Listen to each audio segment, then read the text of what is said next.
So it's me, myself, and I at the moment. I'm sure James probably got caught up because we know what sales life is like.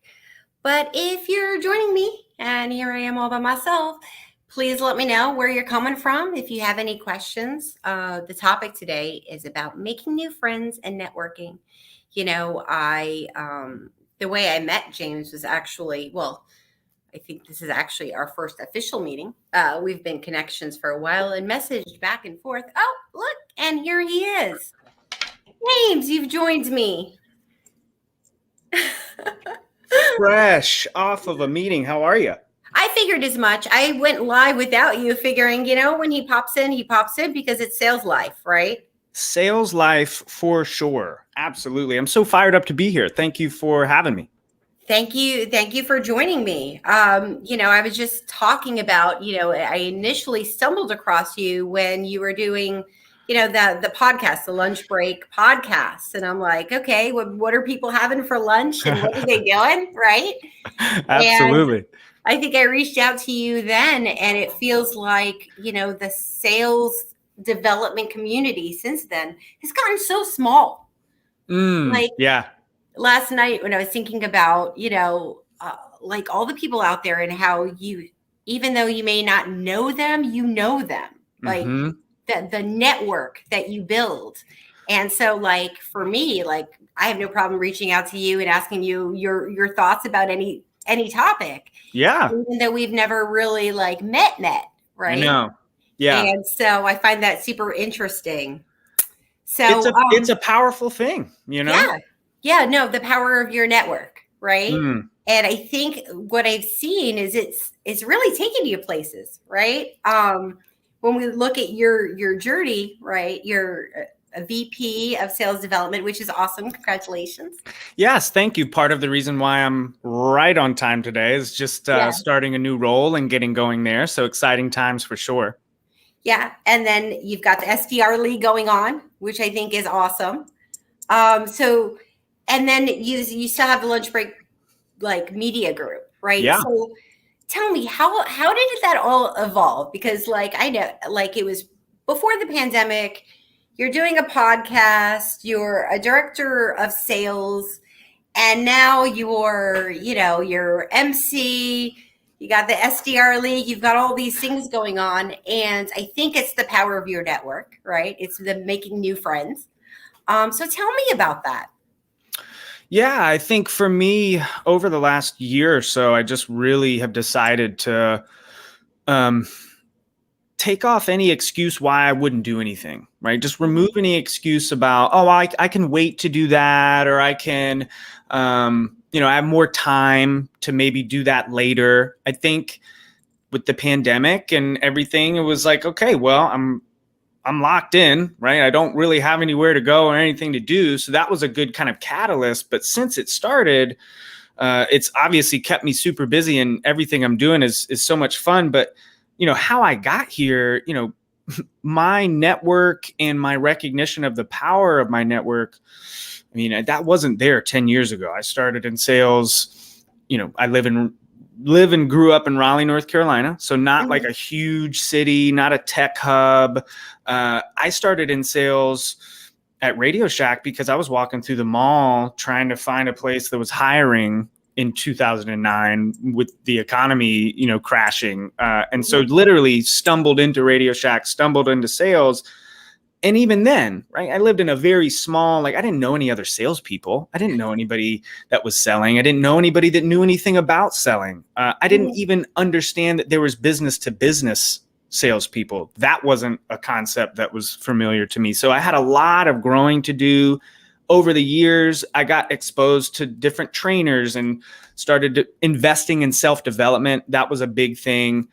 Watching YouTube videos, that's where Victor Antonio is a huge influence of mine. He was the person that kind of introduced the world of B2B and B2C selling. So that cracked open my kind of path of possibilities, got into the B2B world. And even then, living in Raleigh, not a tech hub, still, I didn't have a network. I didn't have a vast network of people that I could call on. And there were times in my sales career where I had been let go and or made a change, or something like that, some kind of sudden thing happened, and I didn't have a network to go to. I had to go apply online and go to the library and print out resumes, and I'm very familiar with that, how that feels. And so my journey kind of led me to realizing, like, I don't want to be in those positions again. I don't want to, if something happens and I'm out of a job, I want to have people that know what I'm doing and know who I am. And for me, living in Raleigh, not a tech hub, not a big city, the internet was my way of doing that. And so I joined LinkedIn in 2016. I started really posting content and paying attention to LinkedIn in like 2017 and 2018 when I became an SDR for the first time. And that's when I discovered, like, okay, there's a sales development community. There's a sales community on LinkedIn that, like, I can get to know. And these people that I see that are very experienced and seasoned, I can reach out to them. Like you said, right? It's a direct path. I remember there was actually, and this was the beginning of me realizing the power of my network and using it. I saw Ted Rubin, who's a CMO. Yeah, no, I know who he is. Yeah. So he was on LinkedIn, and him and his business partner John are based in Raleigh. Photofy, the company that they run, is based out of Raleigh. So I saw that and I was like, okay, this is my chance. I'm going to reach out to Ted and see if I can't meet with him. And he responded, and he got back to me, and we met up. And I met John and I met Ted, and all of a sudden I was exposed to these people who had vast experience, and it was so amazing. And so that really got me hooked. I was like, okay, I'm going to do more and more and more of this. And then that led to just the continuation of content creation and involvement in the community that, all of the things that I'm doing right now stem from me being active on LinkedIn. There's not one thing that I'm doing right now that is providing me income or anything like that doesn't stem from my activity on LinkedIn and my network. That's the absolute truth. Yeah, no, and I hear you. My reputation has grown through LinkedIn too. Yeah. But one thing I really like about you is some of, like, your candor, right? Because we make fun of the idea, the LinkedIn influencers, right? The people who are out there that are just like, they're out there, right? Yeah. And that there's something to that.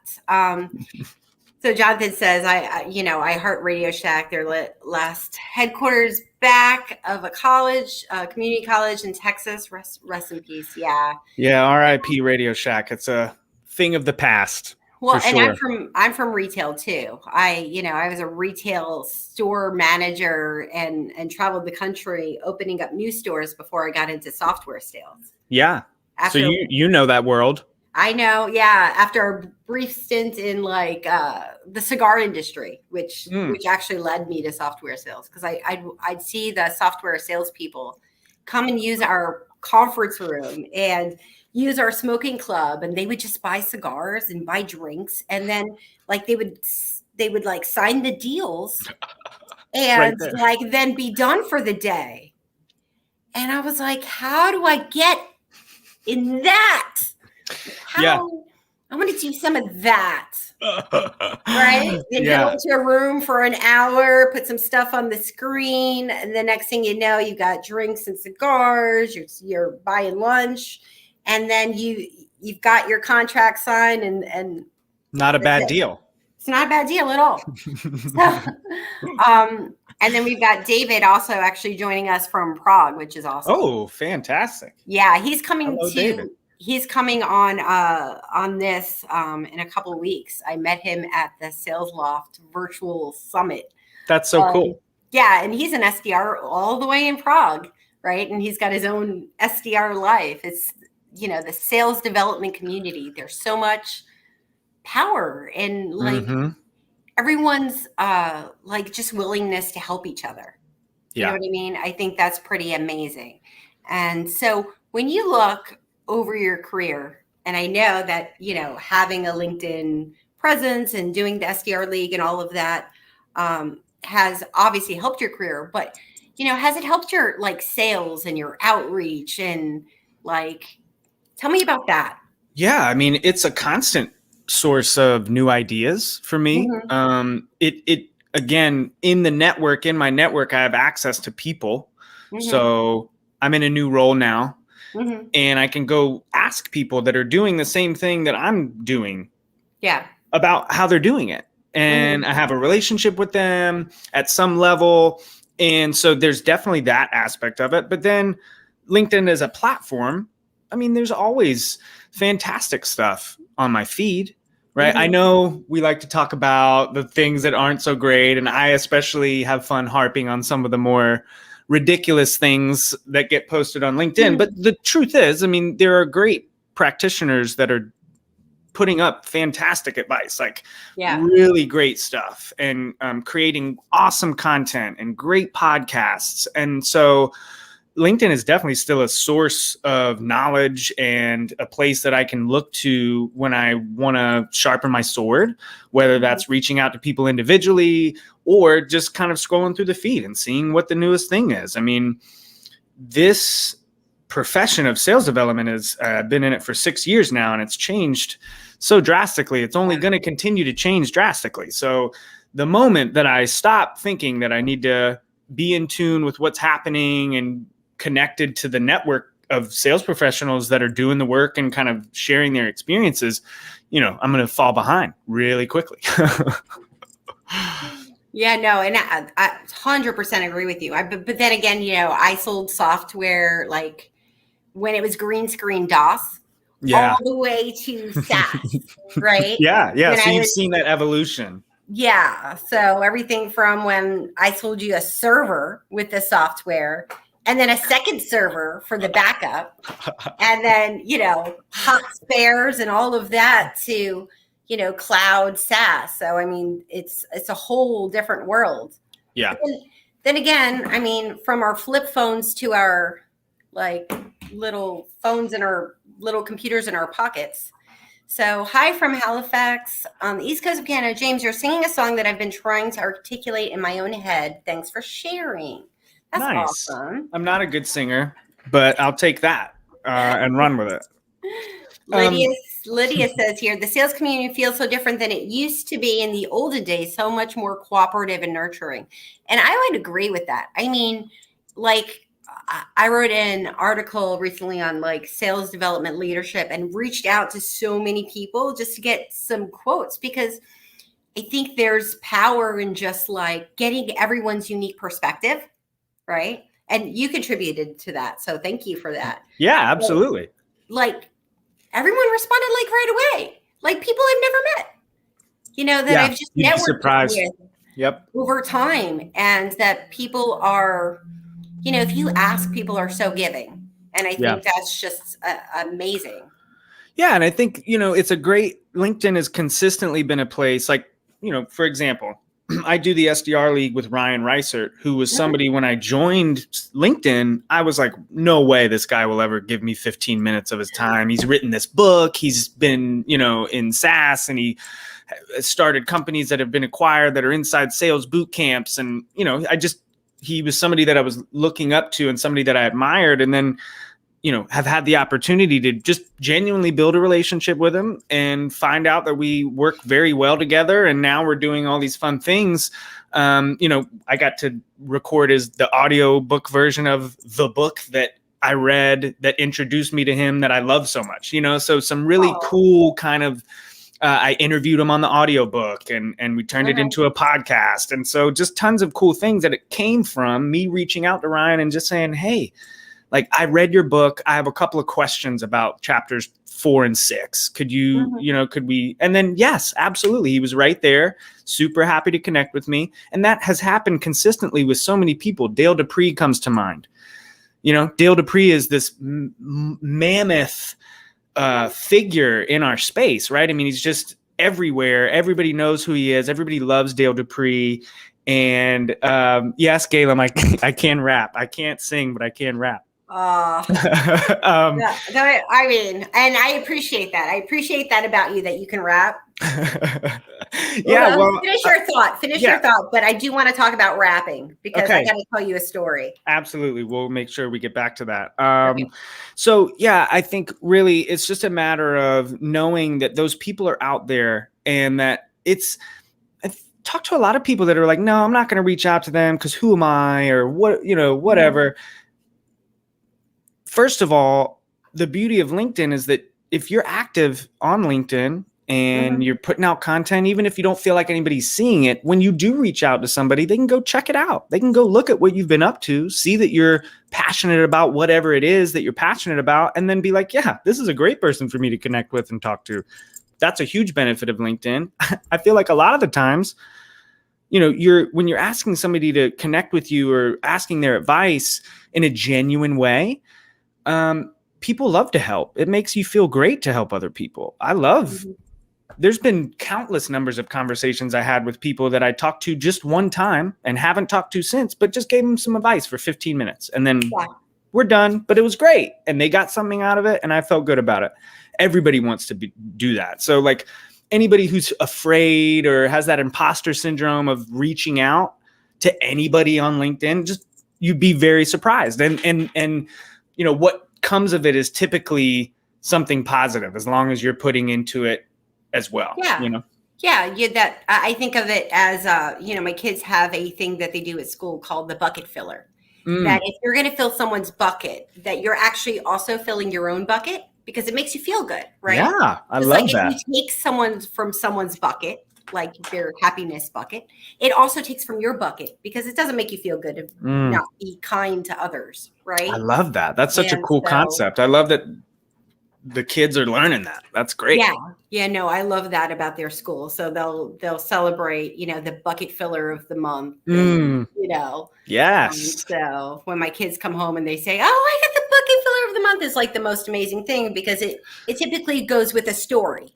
Yeah. Like a teacher recognizing that they filled someone's bucket that they didn't necessarily have to, or that they did something sort of special. Yeah. And so it's always the story that's the most interesting part, Yeah. how, I mean, how it came about.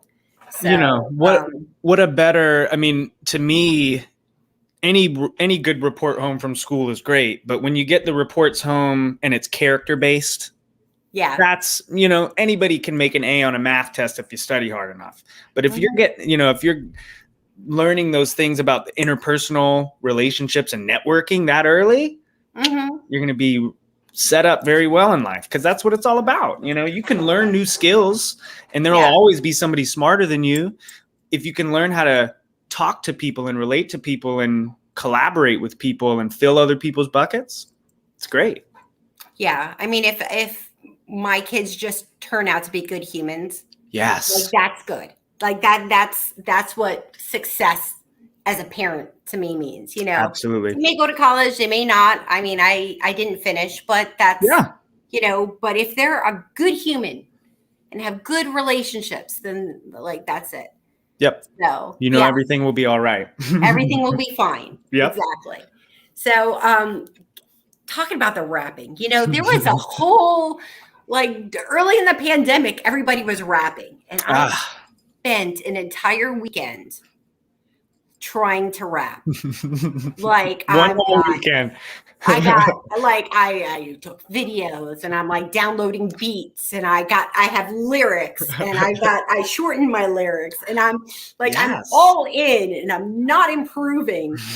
And so now I'm I use that, when I take myself too seriously, now I need to bring out the rap videos. Yes. I spent an entire weekend just some humility. Determined, because James Buckley too, right? Everybody was doing the rap. Yeah. Yeah. And on Rev Genius, there was a whole channel for all the people who were rappers. I'm I'm gonna be a rapper, and I would go all the places and say, I'm gonna rap. And so I'm I've said it in public. Now I need to go rap. I need to learn this. Put it out there in the universe. Oh my God, they're so bad. So bad. I hope one day we all see them. Maybe. Maybe. It's like one of those things that at like during one of the ladies' happy hours, I'll have to, because we do that monthly. Yeah. The once a month ladies' happy hours. Like, let's wrap it up with Jen's rap videos that were awful during the pandemic. Yeah. Jonathan says soft skills are eternal. Very true. Yep. Very true. And then we got Lydia. Remember how we used to talk about filling our cups? Now it's buckets. Another American supersizer. That is so true. But it's based off a book. Cool. That bucket thing is not like the school made it up or anything. Or they just supersized the cup. Yeah. It's like there's a series of books that someone like wrote. And there's even like companion pieces about how to be a good bucket filler in the world. And hey, I'm all about it. More of that. One of these days I should do a LinkedIn Live that was a story time reading of the bucket filler books. I think that's the premise of networking. At the end of the day, I think that the premise of networking and LinkedIn is to give as much as you get. Yeah, absolutely. Absolutely. And it doesn't, for me, I'm an introvert, so I'm not somebody that is just naturally wanting to be friends with everybody and talk to everybody all the time. Ooh, yes. So it's one of those things where for a while I had to figure out where my happy medium was, right? Like, what am I willing to give and what can I give on a regular basis?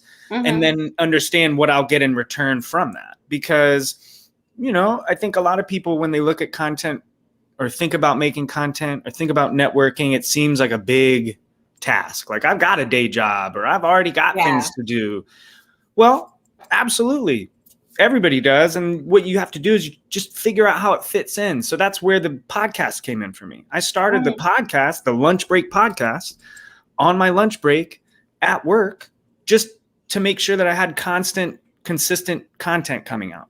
It was just an easy way for me to not feel like I had to sit down every day and write a post, some brand new idea, and, dedicate a whole lot of time. It was once a week. I took an hour. I interviewed somebody smart, asked them questions. They brought all of the value, and all I had to do was just facilitate it and then get it out there. And then once I got that set up, that's how it was born. And that's why it was like, this is what I'm willing to put in and what I can put in based on all the other stuff that I'm doing.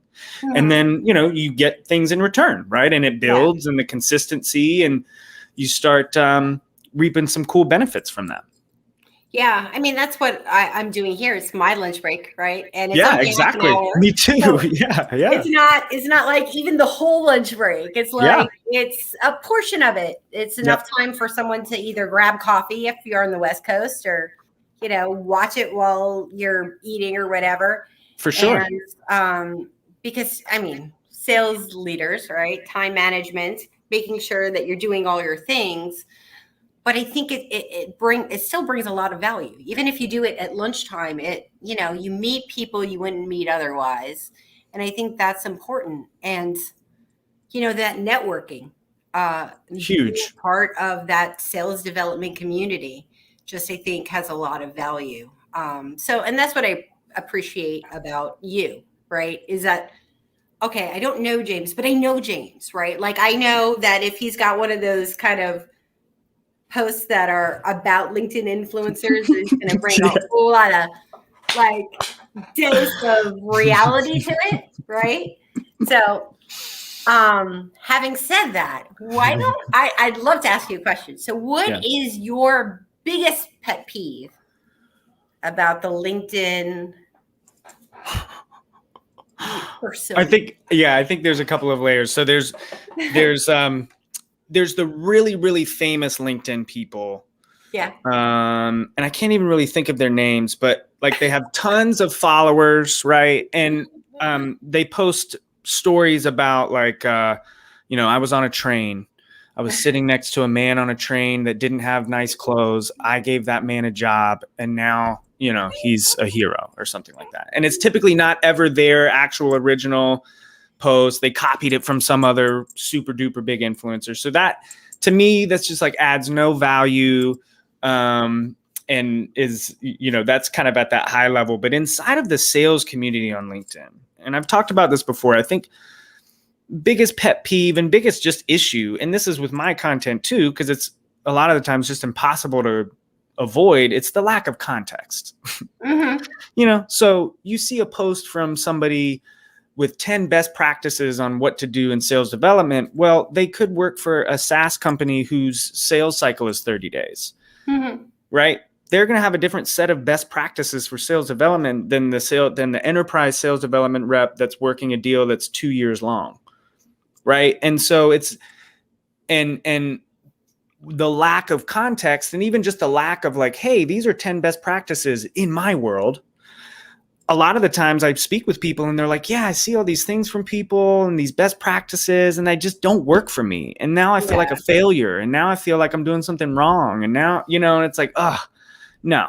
Yeah. What it really is that person lives in a completely even though they're a sales development person, they live in a completely different world than you do.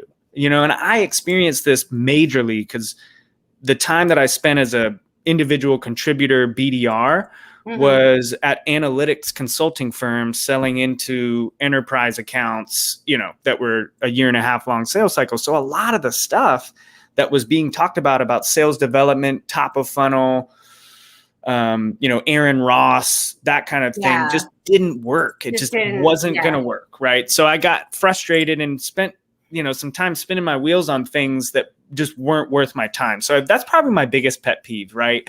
People that go out and share information without that caveat. And then also anybody that ever speaks in absolutes. Oh yeah. Well, I mean, come on. In sales, especially, like, right. Well, anytime I see that, it's always either clickbait or completely valueless. Well, and it changed. I mean, everything changes so fast. If like months before the pandemic, someone told us that we were going to that everyone was going to be remote for over a year. Yeah. You would have been like, no way. Yeah, that's not going to happen. That's never going to happen. And, so that's easy. But the one thing that's consistent in life is change. Yes. And so you have to keep an open mind and, not all,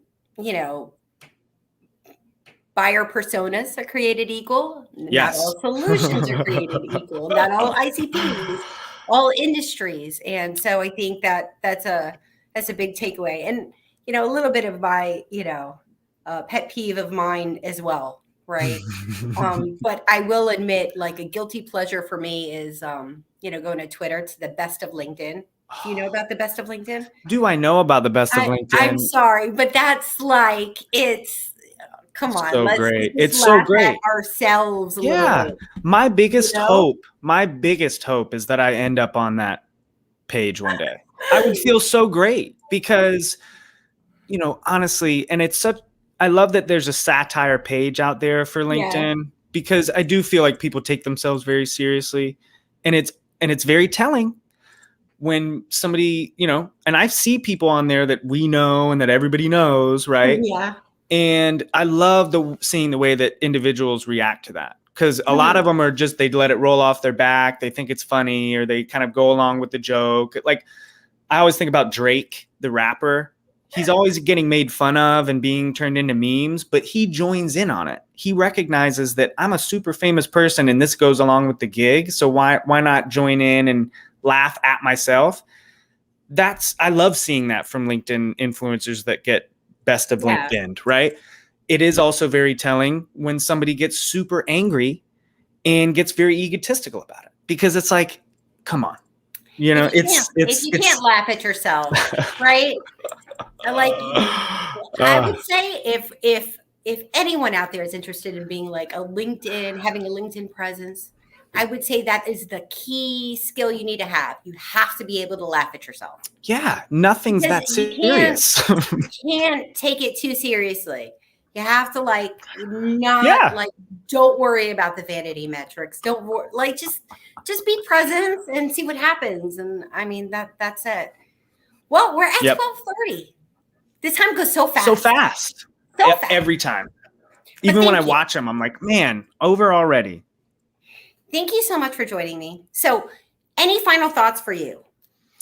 hey, I think anybody out there that has been hesitant about building their network on LinkedIn, please, there's just no reason not to. I'm a prime example of somebody who, again, literally everything I'm doing has come from building relationships on LinkedIn. And the last little plug that I'll do is here at Sales Gig, in my new role as VP of Sales Development, we're hiring for SDRs. So anybody that would love to come work with me at Sales Gig as an SDR, reach out to me. That's the big thing that I'm focused on is building out the sales development team, which is something I have tons of fun doing. So using the network here, network. And I appreciate that. But we're hiring too. So is Jen. So SDR is Jen. Anybody, right? Come on! Everybody's hiring. I know eight other sales development leaders that are hiring too. That would be great. Right. So you've got your pick. All righty. Thank you so much. Thank you, everybody. Next week is Sahil is joining me to talk about the war room. Fun time. Because seriously, if you want to go and ask your peers that like a confidential. I lost the word. What's the word? Almost like sounding board, like a vent room, like a. Yeah, but they don't know it's you. Like they don't know it's you. I've lost the word. Anonymous. Anonymous. That's it. Anonymous question, and just get all of the sales community to give you their insights. I went to go when I was creating the event yesterday. I went to go look at some of the questions, and I was like, wow. Those are some questions. So I can't wait to have Sahil next week to talk because I was like, wow. Just like the questions over in the war room, they're something. They're major. They're major. I'll be tuned in next week for sure. That's going to be a great one. Thank you so much, James. And you can find him on LinkedIn. Absolutely. All right, bye, everybody. Bye-bye.